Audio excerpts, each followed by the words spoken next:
네, 안녕하세요. 다원에서 고등국어 가르치는 정하영입니다. 잘 부탁드립니다.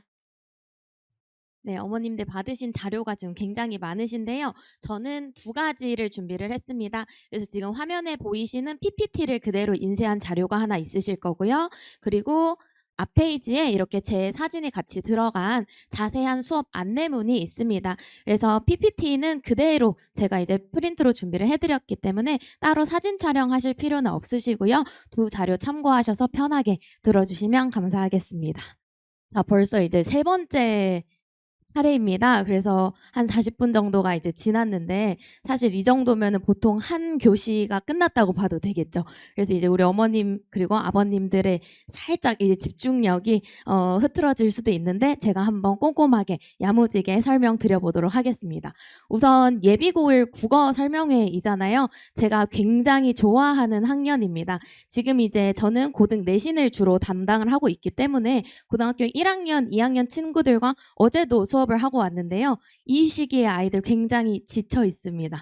이유는 지금 이제 기말고사 대비 기간이에요. 근데 이제 이때 함께 이제 만나게 되는 예비고일 친구들을 보면은 1년 차이밖에 안 나는데도 너무 그렇게 싱그럽고 이쁘고 아이들이 정말 생생합니다. 근데 이제 1년만 딱 지나면은 고등학교 올라가서 그 대한민국 수험생의 모습으로 이제 이게 딱 바뀌게 되거든요. 그래서 저에게 이렇게 힘을 주는 우리 예비고일 아이들이 지금 이제 고등학교를 딱 준비하는 요 시기에 어떤 공부를 하면 좋을지 제가 한번 설명을 드려보도록 할게요. 우선 제 소개를 간단하게 이제 드리면 고려대학교 국어교육과 졸업을 해서 현재 다원에서는 경기여고, 숙명여고 그리고 중동고 내신을 담당을 하고 있습니다. 저의 수업을 이 부원장님께서 요런 멘트로 이렇게 소개를 해주셨었어요. 국어 그 이상의 성장을 이끌어내는 수업이다. 아니 국어 학원에서 국어를 잘 배우면 되지 무슨 또 어떤 큰 성장이 필요할까라고 하는데 저는 예비고일 친구들은 지금 이제 국어뿐만 아니라 모든 과목에서 제대로 공부를 시작하는 시기이기 때문에 과목적인 지식, 학습 내용도 물론 중요하지만 이 공부를 바라보는 태도가 정말 중요하다고 생각을 하거든요. 그래서 아이들이 국어라는 이 과목을 어떻게 공부를 해야 되고 내가 어떤 마음가짐을 가져야 되는지 그런 어떤 깊이와 태도를 함께 다뤄주는 수업이다라고 생각을 해주시면 좋겠습니다.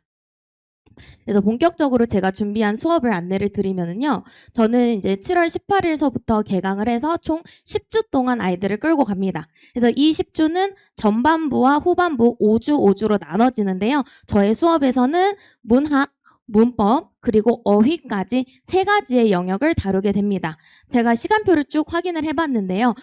문학과 문법 그리고 어휘까지 이렇게 전부 세 영역을 다루는 수업은 제가 유일하더라고요. 그래서 우리 아이들이 영어 같은 경우는 보카를 열심히 외우지만 국어는 따로 국어 어휘 공부 시켜보신 적이 많이 없으실 거예요. 그냥 아이들이 뭐 교과서나 이런 어떤 문제집에서 접하는 단어 그 수준 정도로 알고 있으면 그나마 다행인 건데 이제 고등학교 올라가면은 문제에서 그리고 지문에서 다루는 어휘의 수준이 상당히 올라갑니다. 그래서 저 같은 경우는 수업에서 어휘, 한자어, 사자성어, 속담, 관용구 같은 것들을 아이들이 매주 90개씩 외울 수 있도록 이렇게 과제를 함께 부여를 하고 있어요.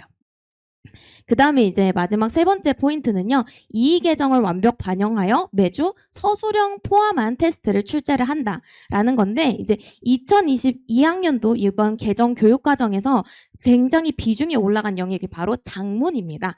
그래서 원래 같은 경우는 화법과 작문이라는 과목이 있었는데요. 이제는 독서와 작문으로 바뀌었어요. 그래서 이 작문, 잘 쓰는 방법 같은 경우도 아이들이 지금 중요하게 학교에서 다뤄지고 있는데 그걸 확인할 수 있는 부분이 국어 서술형 시험입니다. 그런데 이제 중등 내신 같은 경우는 서술형 시험이 없는 학교가 대부분이에요. 그래서 아이들이 분명히 잘 배운 내용이고 암기를 해서 알고 있는데도 이거를 직접 국어 문장으로 쓰려니 굉장히 이제 버벅거리고 그런 부분에서 어떤 맞춤법에 맞지 않다거나 해서 이제 감점을 당하는 경우가 있는데 서술형도 훈련이 필요합니다. 그래서 저와 함께 고등학교 내신 서술형 시험은 어떻게 나오는지 한번 살펴보도록 할 거예요. 그래서 이제 조금 더 상세한 커리큘럼을 안내를 드리면요. 첫 번째 주부터 다섯 번째 주까지는 현대시와 현대문법을 배웁니다. 그래서 이제 현대시 같은 경우는 여기 보시면 알겠지만 수능이나 9월, 6월 고3 평가원 기출 문제들을 다뤄보고 있어요. 그래서 아니 우리 애는 국어 공부 처음 시작하는데 고3 수능 평가원 문제를 어떻게 풀지? 하는데 제가 보는 가장 깔끔하고 가장 좋은 문제들이에요. 간혹 고등 내신 같은 경우는 굉장히 좀 지저분하고 지엽적인 학교 선생님께서만 설명한 내용이 나오는 경우도 있는데요. 지금 같은 경우는 고등 국어를 처음 다뤄보기 때문에 이제 이 수능이라는 시험, 평가원에서 내는 시험에서는 어떤 것들을 물어보고 결국 내가 달려가야 할 국어에서 좀 지향해야 될 출제 포인트 같은 것들은 무엇인가를 좀 저랑 같이 살펴보도록 할 겁니다. 그 다음 이제 문법 같은 경우는요. 의문과 의문의 변동을 5주 동안 배우는데요. 의문 같은 경우는 중학교 시험 범위였을 겁니다. 그래서 이미 한번 다뤄본 적이 있고 의문의 변동은 고등학교 1학년 중간고사 출제 단원이에요. 그래서 사실 지금 이제 예비 고1에서 아이들이 문법을 선행한다라고 한다면 어느 학원에서나 똑같이 의문의 변동을 이제 가르치게 될 겁니다. 그래서 저희가 여름방학부터 이제 내년 중간고사인 고등학교 1학년 중간고사를 잘 준비를 해야 되는데 사실 그때 문학 공부는 아직 시험 범위도 모르고 내가 어느 학교를 가게 될지 교과서 출판사도 모릅니다. 그래서 어떤 특정 작품을 정해서 공부하는 거는 그다지 의미가 없어요. 근데 문법 같은 경우는 어느 학교를 가나 똑같이 의문의 변동이 나오기 때문에 문법을 N회독이라고 얘기를 하죠. 그렇게 여러 번 누적 반복시키는 것이 가장 효율적인 중간고사 대비 방법이라고 생각을 하고요. 그 N회독의 첫 시작이 이번 여름방학이 될 겁니다. 그 다음 이제 8월부터 9월까지 마지막 5주 동안은요. 현대시에서 고전시가로 넘어가게 됩니다. 그래서 고전시가 5주 동안은 앞에서 배운 현대시를 독해하는 방법에서 이제 고어 읽기를 추가하면서 그럼 고전시가는 어떻게 읽을까를 이제 배우게 되는 것이고 문법 같은 경우는 품사와 문장 이 품사와 문장도 아이들이 중학교에서 이미 내신 공부를 하면서 한 번씩 다뤄봤을 겁니다. 근데 이제 이 단어와 문장 단원 역시 고등학교 올라가면 늘 계속 누적해서 반복이 되고 아이들이 이미 작년에 혹은 뭐 재작년에 내신에서 다뤄봤다 하더라도 문법 같은 경우 정말 많이 까먹기 때문에 저와 함께 고등 수준까지 이제 끌어올리는 심화 공부를 진행을 하게 될 거예요. 네, 그래서 제가 이렇게 문학과 문법에 힘을 준 커리를 짠 이유는 뭐냐? 정말 다른 이유 없습니다. 내신 때문이에요. 그냥 지금 우리 국어 같은 경우는 중학교 여름방학이지만 내년 고등학교 1학년 중간고사를 준비한다라는 마음 하나면 되거든요. 사실 수학 같은 경우는 뭐 저희 아이는 대수 뭐 2번 뗐어요. 뭐 공통수학 1번 돌렸어요. 이런 말이 가능하잖아요. 어떤 특정한 과목을 여러 번 돌린다가 되는데 국어 같은 경우는 저희 아이는 고등 내신 1번 돌렸어요가 불가능합니다. 아까도 말씀드렸지만 화법, 작문, 문학, 문법 뭐 여러 가지 어휘까지 포함해서 영역들이 있고 그 중에서 어디를 어떻게 공부해야 되는지 좀 막막한데요. 그냥 문학과 문법 지금 하시면 돼요. 제가 이렇게 독서도 있고 작문도 있고 여러 가지 있는데 단정지어서 문학 문법만 해도 되냐? 저는 충분히 된다고 말씀드리는 게 고등학교 1학년 교과서 때문이에요. 이제 우리 아이들이 내년에 고등학교 올라가서 어떤 출판사를 쓰게 될진 모르겠지만 제가 대표적인 뭐 미래행과 비상강의 목차를 한번 가져와 봤는데요. 이제 1단원부터 보통 순서대로 진도를 나가겠죠. 1단원의 이름이 뭐냐? 소단원 4개 있고요. 서정갈래와의 만남, 서사갈래와의 만남, 극갈래와의 만남, 교줄갈래와의 만남입니다. 서정, 서사, 극, 교술. 문학의 각각의 대표 갈래예요.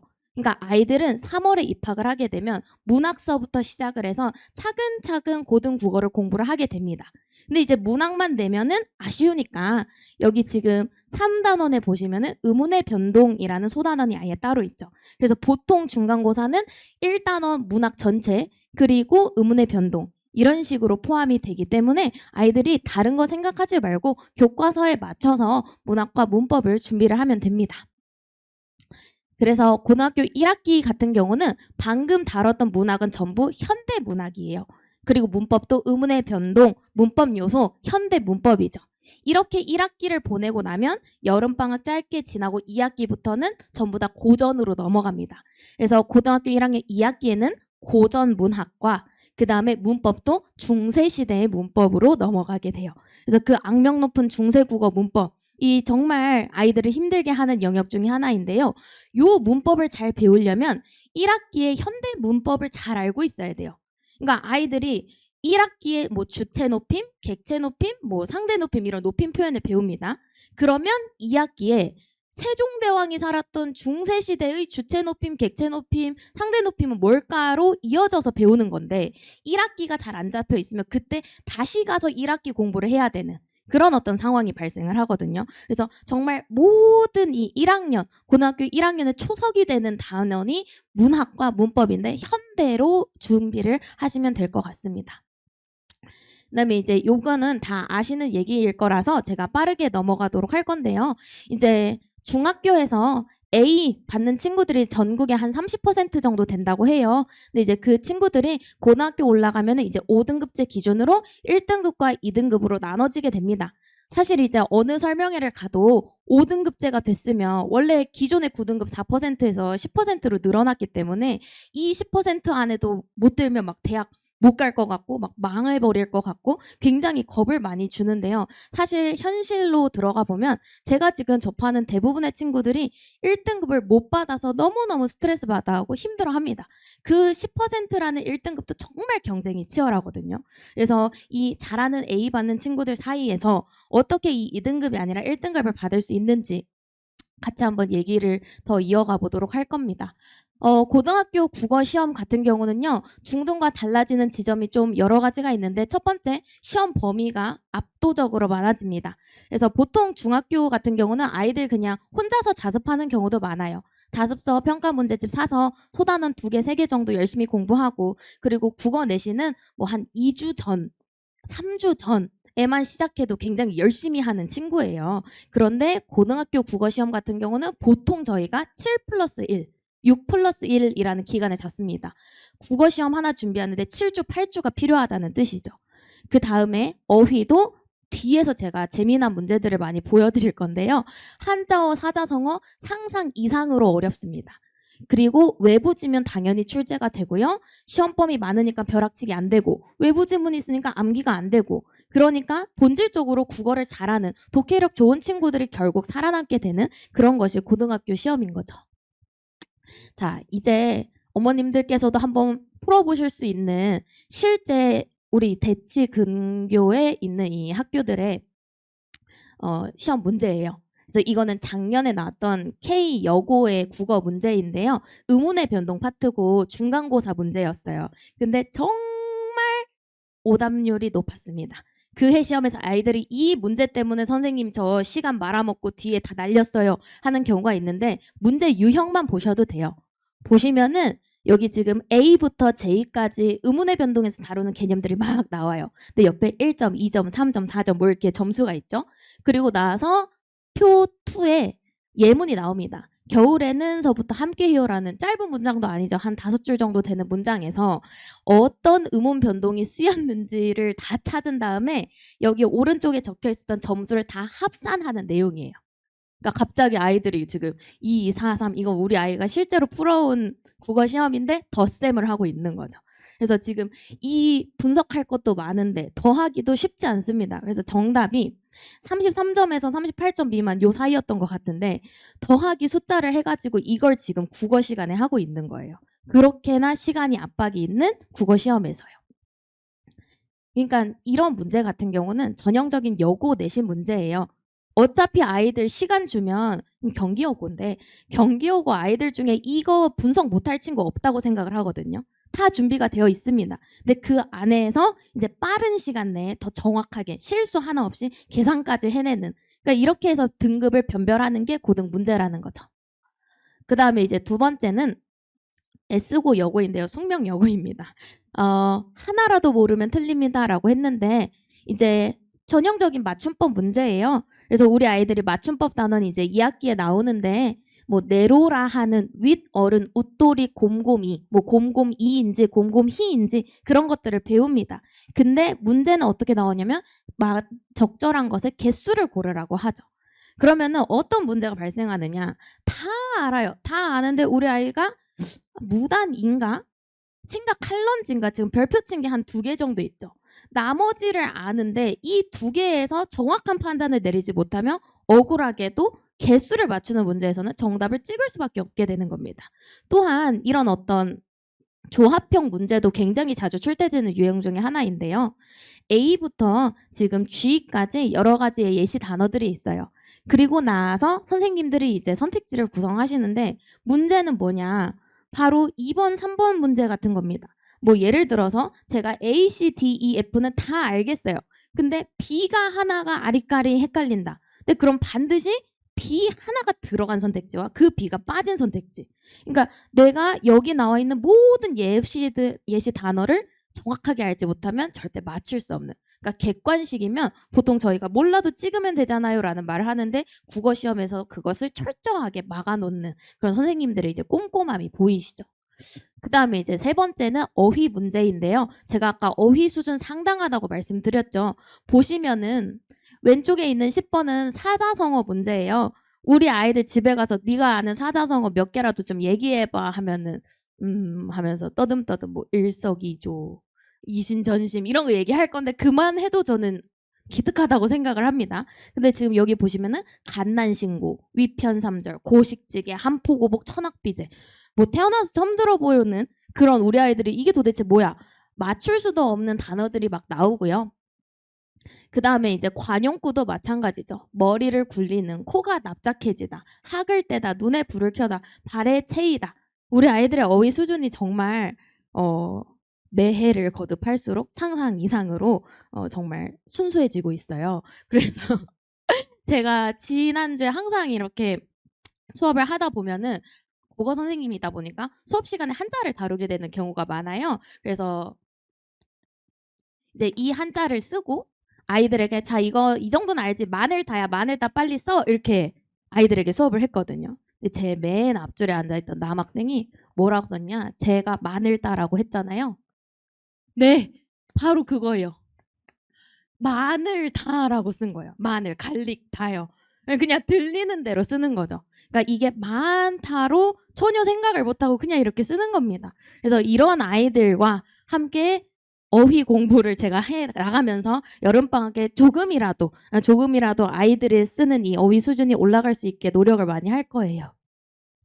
그 다음에 이제 서술형 시험이에요. 여기는 제2고 남고인데요. 서술형은 처음이라라는 이제 제가 제목을 붙여봤는데 왼쪽 서술형과 오른쪽 서술형의 차이점이 있습니다. 유형이 크게 두 가지라고 보시면 되는데 왼쪽 같은 경우는 보기 2라고 해서 선생님들께서 써야 되는 문장을 미리 주시는 거고 중간중간에 빈칸을 뚫어 놓으십니다. 그리고 그 빈칸에 어떤 내용이 들어가야 되는지 조건에 설명을 해주세요. 그럼 이런 문제 같은 경우는 사실 서술형이지만 주관식 단답형이라고 보시면 돼요. 그래서 밑에 있는 조건을 읽고 빠르게 빈칸에 들어갈 답을 써서 쓰면 되죠. 아이들이 문장을 장문해야 되는 부담이 줄어드는 겁니다. 근데 서술형 2번 같은 요 오른쪽의 유형은요. 그냥 A와 B가 각각 의미하는 바를 써봐라. 그냥 몇 자 내로 써봐라. 라고 하면은 이런 경우는 아이들이 내용을 아는데도 뭐라고 써야 되지? 하면서 조금 이렇게 멈칫멈칫하게 되는. 그래서 이런 유형도 있고 이런 유형도 있고 서술형은 지금 보시는 바와 같이 출제가 됩니다. 네, 그래서 제가 지금까지는 이제 고등 국어를 간접 경험을 이제 시켜드린 내용이고요. 지금서부터는 우리 아이들이 가져야 되는 마음가짐입니다. 그래서 제가 아이들에게 오면은 국어도 국어지만 정말 정신교육을 많이 시키는데요. 적어도 고등학교 올라가서 1등급 받고 싶다. 그럼 이 정도 각오는 되어야지. 라고 이야기를 하고 이 질문은 제가 실제로 우리 고등학교 1학년, 2학년 친구들과도 맨날 피드백하면서 상담 때 물어보는 질문입니다. 일단 첫 번째, 시험 범위에 있는 모든 작품, 모든 개념을 다 외웠니? 설명 가능하니? 했을 때 이미 여기서 아니요, 저 사실 뭐 춘향전은 좀 잘 몰라요. 막 이렇게 얘기를 하면은 이미 1등급을 받을 자격이 없는 거예요. 그다음에 이제 두 번째, 6 플러스 1, 7 플러스 1이라고 얘기를 드렸는데 그 6주, 7주 동안 과제 놓치지 않고 그때그때 제대로 복습하고 밀리지 않았니? 성실했니? 물어보는 거고요. 그다음에 세 번째, 학원 선생님께서 떠먹여주는 컨텐츠들이 있습니다. 뭐 이를테면 총정리 직보 자료, 저도 뭐 마지막 주에 한 권으로 아이들이 딱 볼 수 있는 자료 만들어주고요. 그런 것들 버리지 않고 쌓아두지 않고 열심히 떠 먹었니? 그 다음에 네 번째, 중간고사, 기말고사 만약에 잘 봤다면 1등급 받았다면 거기서 만족하지 마. 너 왜 100점 아닐까? 네가 틀린 그 한 문제는 뭐 때문일까? 실수 때문일까? 뭐 때문일까? 이런 것들을 계속 피드백을 해 나가면서 정말 국어라는 그 시험 하나에 진정성 있게 아이들이 좀 성장을 해 나가는 그런 부분이 필요하고요. 나는 더 이상 이제 중학생이 아니다. 학년을 부르는 명칭도 바뀌잖아요. 예비 고1이잖아요. 나는 대학을 가기 위해 내 발로 고등학교에 진학하는 거고 반드시 수시로 대학을 갈 거고 이미 중간고사 끝났는데 첫 시험인데 아 선생님 저 망했어요. 저는 정시 파이터입니다. 하는 친구들 정말 많은데 그거 회피하는 거다. 맞서 싸워라. 너는 반드시 수시로 대학 갈 거고 절대 포기하지 않는다. 뭐 이제 이런 마인드셋이 필요합니다. 네. 수업 시간은 토요일 오전 10시입니다. 그래서 아이들 주말에 일어나기 힘들어 하는데요. 어떻게든 집에서 깨워서 보내주시면 학원에서는 제가 책임지고 열심히 공부시킬 거고요. 클리닉은 주말 수업 전후 1시간씩 있고 평일에도 제가 항상 여기 상주하고 있기 때문에 원하시는 시간에 저와 직접 조율해서 아이들 공부 열심히 저에게 맡겨주시면 될 것 같고요.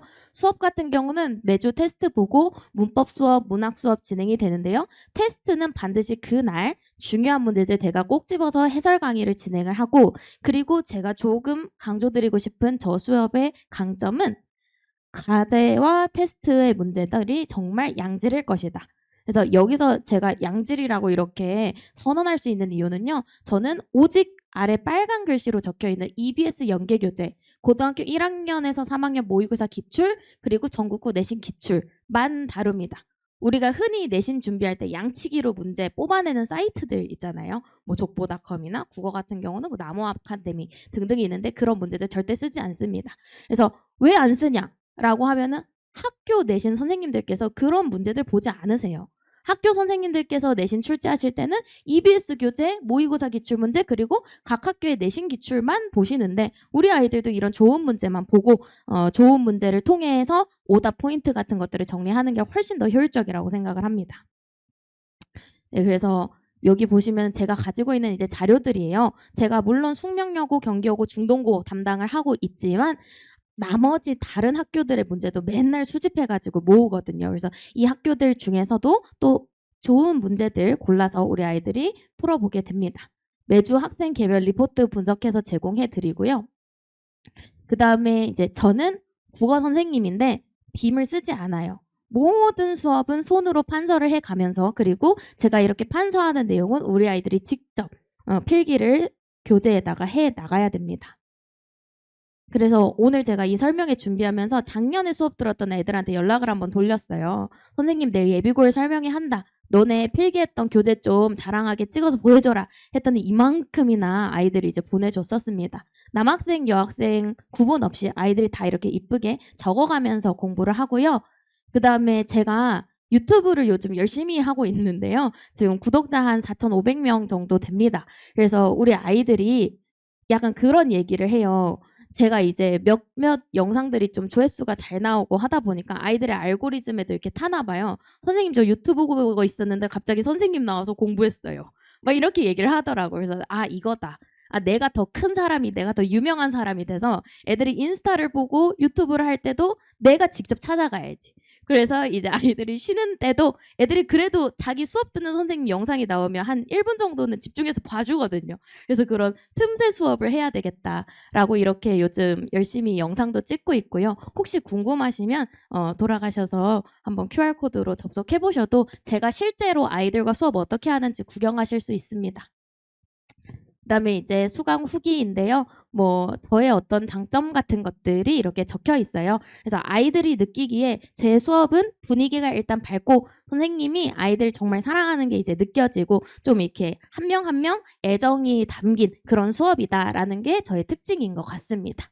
네, 제가 오늘 준비한 순서는 여기까지이고요. 우리 예비고일 아이들 제가 아까도 말씀드렸지만 너무너무 만나보고 싶고 제가 지금 기대하고 있거든요. 수업에서 만날 수 있게 보내주시면 정말 감사하겠습니다. 감사합니다.